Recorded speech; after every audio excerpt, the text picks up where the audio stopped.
So আজিৰ এই ভিডিওটোত আমি দুটা ইম্পৰ্টেন্ট কোৱেশ্চন সলভ কৰিম আৰু এই দুটা কোৱেশ্চন বহুত বেছি কনসেপচুৱেল আৰু এই দুটা JEE মেইনত আহিছিল প্ৰথম যেটো কোৱেশ্চন এই কোৱেশ্চনটো হদিছিল JEE মেইন 2021 ওকে কি কৈছে কোৱেশ্চনটো the electric field at a point due to a point charge is 20 newton coulomb inverse okay so electric field er value to amak kiman dia ase that is 20 newton coulomb inverse boli dia ase okay tar pisot ki kole and the electric potential mane v er value to amak kiman dia ase v mane potential jana tomaloke hetu 10 joule coulomb inverse dia ase etu kame volt boli likhibo paro okay calculate the distance of the point from the charge and the magnitude of charge so basically amak distance r er value to lage tar pisot jonto charge er value q hetu amak lage okay so asalte situation to ki koise hetu ami bujilo first এনেকে ভাবা যে আসলতে JEE যেটো question আহিছিল তাতে অকল আমাক distance two হদিছিল চাৰ্জৰ ভ্যালুটো হোধা নাছিল চাৰ্জৰ ভ্যালুটো আমি নিজে উলিয়াই লব লাগিছিল ওকে যি নহক বাৰু ইয়াতে মই দুইটা দেখাই দিও একেলগে আসলতে এনেকে ভাবা সিচুৱেচনটো এটা যদি চাৰ্জ থাকে ওকে চাৰ্জ এটা আছে চাৰ্জটোৰ পৰা অলপমান দূৰত r ডিসটেন্স দূৰত আমি কি পাম পটেনশিয়াল পাম ফৰ্মুলাটো কি হয় kq / r হয় এটো ফৰ্মুলা যদি চাৰ্জ এটা থাকে চাৰ্জটোৰ পৰা সেম r ডিসটেন্স দূৰত আমি কি পাম ইলেক্ট্ৰিক ফিল্ড পাম ইলেক্ট্ৰিক ফিল্ডৰ কাৰণে ফৰ্মুলাটো কি হ'ব kq / r square okay k মানে 1/4 pi epsilon tar fixed value to kiman hoy k to constant hoy k er value to 9 * 10^9 okay so etu hol situation eta amak ki kole amak kole je eta charge ase okay to basically charge eta thakile olopman durot ami ki pam electric field pam potential pam okay so etu separately banalo ami ekelage banailo je amak koise eta charge ase charge tur pora eta point loisu kiman durot r distance durot eta ami ki pam potential pam কিমান হ'ব potential two হেতু আমাক দিছে 10 জুল coulomb inverse আৰু ইয়াতে same পয়েন্টত electric field পাম charge থাকিলে ইলেক্ট্রিক ফিল্ড পাম তো কিমান হয় হেতু দিয়া আছে electric field 20 Newton coulomb inverse বুলি দিয়া আছে এটা আমাক কৈছে r ৰ ভ্যালুটো কিমান হ'ব হেতু উলিয়াব লাগে সো আসলতে এটা ফৰ্মুলা আছে ফৰ্মুলাটো পাইছিলা তোমালোকে মই ডিৰাইভ কৰি দেখাইছিলো যে dv - e.dr এটো এটা ফৰ্মুলা ওকে সো এই ফৰ্মুলাটো চোৱা মাইনাস প্লাস ইয়াতে যেটো সিচুৱেচন আছিল হেতু হিচাপত মাইনাস টো আহিছিল আৰু হেনেকে লৈছিল but simple etu keneke mon rakhiba je v is equal to e into r okay so dv mane ki potential difference to etu potential v boli likhilu e mane electric field likhilu tar pisot dr mane displacement hetu kami r boli likhi dilu ba distance r boli likhi dilu okay to minus to direction or karone ahisile tat moi bhalke bujaisu eta dorkar nei simple mane formula to v is equal to er hoy to etu monot rakhibo karone moi etur pora enaka connection to banai dilu but simple formula to likhiba v is equal to er okay এটা সোয়া ইয়াৰ পৰা আমাক r লাগে so r ৰ ভ্যালুটো আমি কি লিখিম ইয়াৰ পৰা r = আমি লিখিম v / e হয় নহয় ইজি কোৱেশ্চন তো v মানে কি লিখিম দ্যাট ইজ 10 তাৰ পিছত e মানে 20 লিখিম তো এটো আমি 00 কাটি গল 1/2 পালো 1/2 মানে 0.5 পালো আৰু এটো মিটাৰত লিখিব লাগিব ওকে সো r ৰ ভ্যালুটো কিমান পালো ইমানখিনি 0.5 মিটাৰ পালো ওকে সো r ৰ ভ্যালুটো লিখি ৰাখো দ্যাট ইজ 0.5 মিটাৰ এটো আমি পালো এটা আমাক কি লাগে এটা আমাক চাৰ্জৰ ভ্যালুটো লাগে ঠিক আছে সো চাৰ্জৰ ভ্যালুটো আমি কেনেকৈ উলিয়াম চাৰ্জৰ ভ্যালুটো উলিয়াব কাৰণে আমি এই যেটো ফৰ্মুলা v = ইয়াৰ পৰা এটা ফৰ্মুলা লৈ এটো লাও পাৰে এটো ললে বেছি ইজি হ'ব ইয়াতে r স্কয়াৰ আছে ইয়াতে r আছে অকল সো v = আমি ফৰ্মুলাটো কি পালো v = kq / r পালো হয়নে সো ইয়াৰ পৰা আমাক r ৰ ভ্যালু লাগে r = কিমান পাম r ৰ ভ্যালুটো পালো দ্যাট ইজ 0.5 চাৰ্জৰ ভ্যালু লাগে ৰাইট সো q = আমি কিমান লিখিম এই r টো ইয়াতে মাল্টিপ্লাই কৰা vr হৈ যাব k টো তলত আহি যাব ওকে সো v লিখিলো r লিখিলো ইয়াতে k টো আহি গল v মানে কি পটেনশিয়াল r মানে ডিসটেন্স হয়নে চাৰ্জটোৰ পৰা পইণ্টটোৰ দূৰত্ব k মানে এটা কনস্ট্যান্ট যাৰ ভ্যালুটো 9 * 10^9 ওকে সো এটা v মানে কি লিখিম পটেনশিয়ালটো আমাক দিয়া আছে কিমান 10 হয়নে সো এটা v ৰ জায়গাত 10 লিখি দিলো r মানে ডিসটেন্সটো কিমান পালো 0.5 ওকে 0.5 এটা লিখি দিলো ডিভাইডেড বাই k মানে কিমান 9 * 10^9 লিখি দিলো হয়নে এটা চোৱা 5 আৰু 10 মাল্টিপ্লাই হলে ডেসিমেলটো গুছি যাব সো আমি 5 পালো আৰু তলত 9 থাকিল ইনটু 10^9 টো ওপৰত গলে -9 হ'ব তো বেসিক্যালি চাৰ্জৰ ভ্যালুটো কিমান পালো ইমানখিনি এটুক ডিভাইড কৰিব পাৰা কিমান আহিব 9 ৰে যদি এটুক কৰা ডেসিমেল হৈ যাব ন তো 0 পইণ্ট আমি লিখিব লাগিব 50 হল 9 5 * 45 হল তাৰ পিছত আকৌ 50 হ'ব 9 5 * 45 এনেকৈ যাই থাকিব ঠিক আছে 10^-9 হ'ব তাৰ পিছত এটু এনেকৈ লিখিব পাৰা 5.55 ইনটু 10 ইয়াতে কিমান লিখিব লাগিব -10 লিখিব লাগিব তেতিয়া ডেসিমেলটো ইয়াতে আহি যাব ওকে তো আমি কি পালো চাৰ্জৰ ভ্যালুটো ইমানখিনি কুলম পালো ঠিক আছে না সো 0.55 into 10^-9 বা এনেকৈ ডেসিমেলটো আসলতে ডিসিপ্লিনৰ আমি কি কৰি এটাৰ এনেকৈ পিছত লিখো ঠিক আছে স্ট্যান্ডাৰ্ড ফৰমেটত ডেসিমেলটো এটাৰ পিছত লিখো এনেকৈ তো তেতিয়া এনেকৈ এডজাস্ট কৰি দিব লাগিব 9 to 10 হৈ যাব ওকে ইজি হয় কোৱেশ্চনটো সো নেক্সট যেটো কোৱেশ্চন সেই কোৱেশ্চনটো চাই লও একেলগে হ্যাঁ তোমালোকে এটা কাম কৰা এইখিনি নোট কৰি ৰাখা তাৰ পিছত নেক্সট কোৱেশ্চনটো নিজে এবাৰ ট্ৰাই কৰা কৰিব পাৰে নেকি চোৱা নোৱাৰিলে সলিউশনটো চাবা কি কৈছে two small spheres of radius আসলতে এইবোৰ কোৱেশ্চন ইজি হয় ঠিক আছে বাট কনসেপ্টটো বুজি পাব লাগিব সো কনসেপ্টটো বুজি পাব কাৰণে তোমালোকে পেপাৰ পেন লৈ বহি ভালকে চাব লাগিব ভিডিওবোৰ হয়নে যি কোনো কথা কৈছো মানে কিতাপ পঢ়া যি পঢ়া তেতি লিখি লিখি যেতিয়া কৰিবা ভিডিও চোৱা কিতাপ পঢ়া লিখি লিখি চালে বেছি মনত থাকে কম টাইমত বেছি মনত ৰাখিব পাৰিবা হ'ব two small spheres of radius এটো 2022 আহিছিলে ঠিক আছে কোৱেশ্চনটো কি কৈছে two small spheres of radius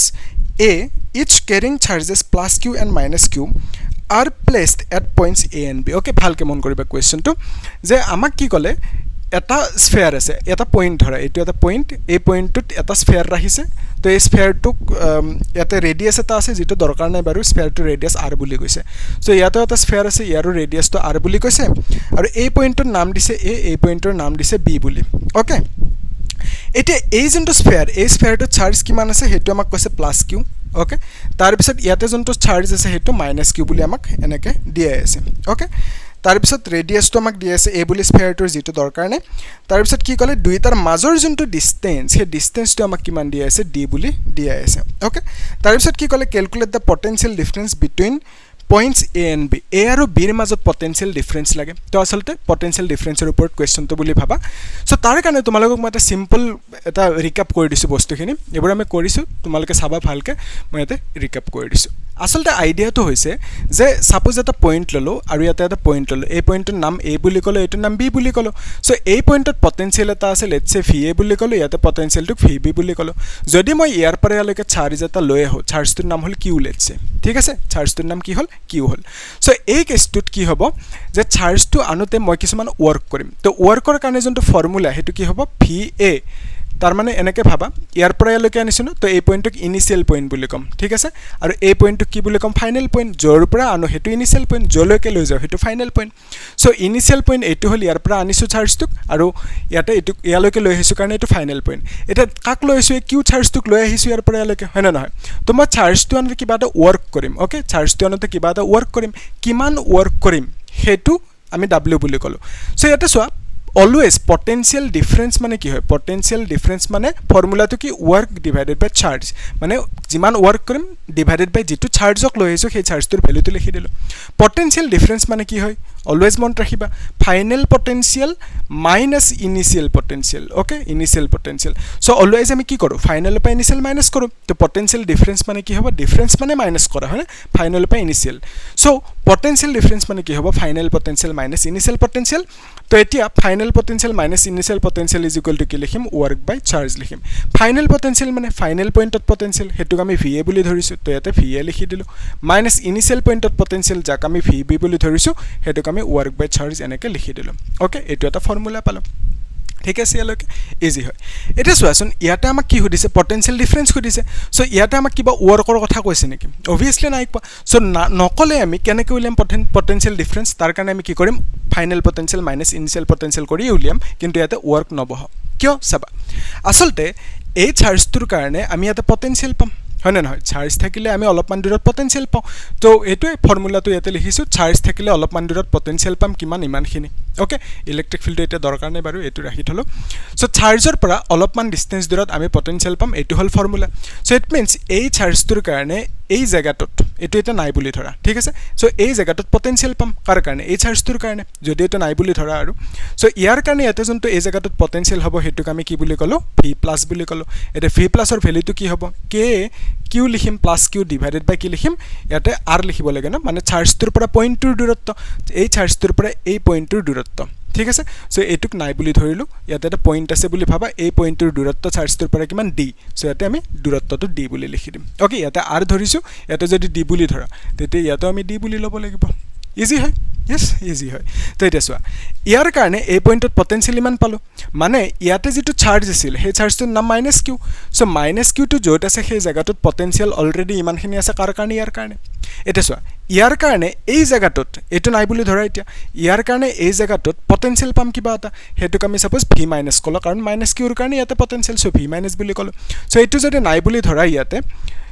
তেতিয়া এই পইণ্টত যেটো পটেনশিয়াল হ'ব এই চাৰ্জটোৰ কাৰণে হেতুৰ ফৰ্মুলা কি হ'ব k লিখিম q লিখিম ডিভাইডেড বাই ইয়াতে d বুলি লিখিম এনেকে লিখিলে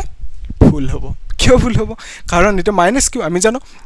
-q চাৰ্জৰ পৰা অলপমান দূৰত যেটো পটেনশিয়াল পাম তাৰ কাৰণে আমি কি লিখিম ফৰ্মুলাটো k চাৰ্জটোৰ ভ্যালুটো -q লিখিব লাগিব ওকে ডিভাইডেড বাই ইয়াৰ পৰা লৈকে ডিসটেন্স যদি d লোৱা ইয়াতে d লিখিবা ওকে সো চাৰ্জৰ ভ্যালুটো মাইনাসত লিখিব লাগিব কাৰণ এটো মাইনাস হয় তো ইয়াতে -q বুলি লিখি দিলো ওকে ইয়াতে -q বুলি লিখি দিলো কিন্তু ইলেক্ট্ৰিক ফিল্ডৰ ফৰ্মুলাত কিন্তু -q নাছিলে এনে জাস্ট মই মন কৰি দিছো যদি এটা +q চাৰ্জ থাকে ইয়াৰ পৰা r ডিসটেন্স দূৰত ইলেক্ট্ৰিক ফিল্ড লাগে ফৰ্মুলাটো কি হ'ব kq/r হ'ব যদি -q চাৰ্জ হয় r ডিসটেন্স দূৰত ইয়াতে ইলেক্ট্ৰিক ফিল্ড কিমান পাম k -q/r এনেকে লিখিলে ভুল হ'ব ওকে কাৰণ আমাক ইলেক্ট্ৰিক ফিল্ডত ম্যাগনিটিউড লব কৈছে ম্যাগনিটিউড ললে কি হ'ব চাৰ্জৰ ভ্যালুটো মাইনাসত থাকিলে প্লাসত আহি যাব ওকে ইজি হয় সো আমি ম্যাগনিটিউড লম ইয়াতে সেই কাৰণে মাইনাসটো থাকিলেও প্লাস লিখিম কিন্তু পটেনশিয়াল কেছত কি হ'ব মাইনাস থাকিলে মাইনাস লিখিব লাগিব ওকে মাইনাস থাকিলে মাইনাস লিখিব লাগিব মন থাকিব এবাৰতো এটা সৰু সৰু মাইনাসে খেল পালত কৰি দিব পাৰে হয়নে তো তোমালোকে ভালকে চাবা এটা চাবা ইয়াৰ কাৰণে এই পইণ্টত পটেনশিয়াল কিমান পালো v মাইনাস লিখিলো আৰু v মাইনাসৰ ভ্যালুটো ইমানখিনি পালো সো বেসিক্যালি এই চাৰ্জটো যত আছে সেই জায়গাটোত আমি পটেনশিয়াল কিমান পালো ইমানখিনি পালো এটা আমাক খুদিছে potential difference between a and b হয়নে তো তাৰ কাৰণে আমি কি কৰিম potential difference between a and b so potential এনেকে লিখিম potential at a minus potential at b লিখিম না minus potential at b বুলি লিখিম a আৰু b ৰ মাজৰ পটেনশিয়াল হদিছে এটো পইণ্ট a এটো পইণ্ট b তো দুইটাৰ মাজৰ পটেনশিয়াল ডিফাৰেন্স কিমান হ'ব হেতুৰ কাৰণে এট পটেনশিয়াল কিমান আছে মাইনাস কৰিম কাক বিট পটেনশিয়াল কিমান আছে ইজ ইকুৱেল টু এটা সব পটেনশিয়াল এট a পইণ্টত পটেনশিয়াল কিমান আছে মানে a পইণ্টত পটেনশিয়াল এখিনি আছে আৰু এই পটেনশিয়াল খিনি কাৰ কাৰণে পাইছো ইয়াৰ কাৰণে পাইছো সো এই পইণ্টত যেটো পটেনশিয়াল হেতু ইয়াতে লিখি দিও v মাইনাস ঠিক আছে তাৰ পিছত ইয়াতে কি লিখিম মাইনাস আৰু ইয়াতে v প্লাস লিখি দিও ইয়াতে যেটো পটেনশিয়াল b পইণ্টত পটেনশিয়াল হেতু ইমানখিনি তো এইখিনি পটেনশিয়াল কাৰ কাৰণে পাইছো a প্লাস q চাৰ্জটোৰ কাৰণে পাইছো ওকে সো এটা আমি নেক্সট স্টেপটোত কি কৰিম v মাইনাসৰ ভ্যালুটো কিমান হয় that is k - q / d মাইনাসটো আগত লৈ আহা ওকে -kq/d লিখিম তো এটা v মাইনাস মানে -kq/d বুলি লিখিলো মাইনাস v প্লাস মানে এইখিনি লিখি দিও kq/d ওকে ইজি হয় টান লাগিছে নেকি ইজি হয় ওকে খালি এবাৰ দুবাৰ প্ৰ্যাকটিস কৰিব লাগিব হ'ব সো এটা সো এটা সেম বস্তু দুটা থাকিলে আমি কি কৰো 2 ৰে পূৰণ কৰি দিও হয় না মাইনাসটো থাকিল আৰু এটা 2 লিখিলো k লিখিলো q লিখিলো তাৰ পিছত এটা d বুলি লিখি দিলো ওকে সো আমি কি পালো পটেনশিয়াল ডিফাৰেন্স যেটো আমাক বিচাৰিছিলে হেতু আমি পালো a আৰু b ৰ মাজত পটেনশিয়াল ডিফাৰেন্স ইমানখিনি পালো এটা কোৱেশ্চনত এনেকৈ থাকিব পাৰে এটা ডাইৰেক্ট লিখি দিও আৰু মাইনাস থাকিল তাৰ পিছত এটো কি হ'ব 2 k মানে কি হয়নো k মানে 1/4 পাই এপসিলন নট ঠিক আছে সো k মানে ইয়াতে লিখি দিও ডাইৰেক্ট 1/4 পাই এপসিলন তলত লিখি দিও 4 পাই এপসিলন নট তাৰ পিছত q থাকিল তাৰ পিছত ইয়াতে d বুলি থাকিল ঠিক আছে সো আনসাৰটো কিমান আহিল यस তো আমি এখিনি পালো 4 পাই এপসিলন নট d ইজি হয় তো তোমালোকে এটা কাম কৰিবা এই কোৱেশ্চনটো নিজে ট্ৰাই কৰা কৰি মেলি মোক জনাবা কমেন্টত কি আহে আনসাৰটো আমি নেক্সট ক্লাছত আৰু দুটা মই চুজ কৰি থৈছো ইম্পৰ্টেন্ট JEE কনসেপচুৱেল কোৱেশ্চন হেৰিটা আমি নেক্সট ক্লাছত সলভ কৰিম ওকে তো তোমালোকে ভিডিঅ'বোৰ চাবা আৰু কি কৰিবা চেনেলটো সাবস্ক্ৰাইব কৰি ৰাখিবা লগৰবোৰক শেয়াৰ কৰি দিবা ঠিক আছে তাৰ পিছত আমি কেপাচিটৰ পঢ়িম parallel plate capacitor energy stored in capacitor গোটেই টপিকবোৰ এটা এটা পঢ়ি যাম আকৌ টপিকবোৰৰ পিছত নিউমেৰিকেলবোৰ সলভ কৰিম ওকে PYQ বৰ্ডৰ আৰু JEE PYQ সলভ কৰিম ঠিক আছে তো তোমালোকে চেনেলটো সাবস্ক্ৰাইব কৰি ৰাখিবা আৰু শেয়াৰ কৰি দিবা হ'ব ঠিক আছে থ্যাংক ইউ